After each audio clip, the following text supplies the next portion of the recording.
Dito sa South Korea, yung mga kalsada malawak, maluwag, malinis, at walang traffic.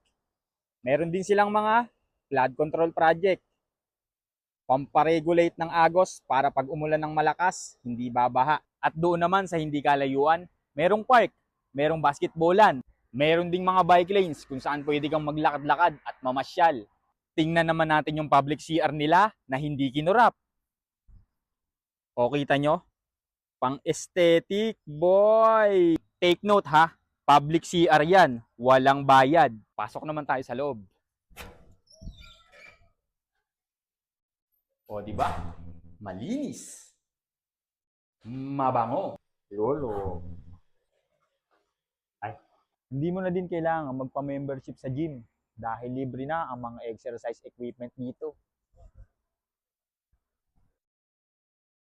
Meron ding minimal na korupsyon dito, pero hindi katulad yan sa Pinas. Garapalan.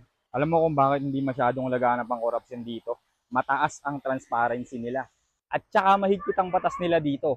Kapag may opisyal na nasangkot sa korupsyon, mabilis itong naaaksyonan. Hindi katulad sa ibang bansa, tabunan lang ng ibang issue, wala na. Hindi lang yan ang benepisyo ng mga Koreano dito sa pagbabayad nila ng tax. Goods na goods din ang healthcare system dito kapag na-hospital ka.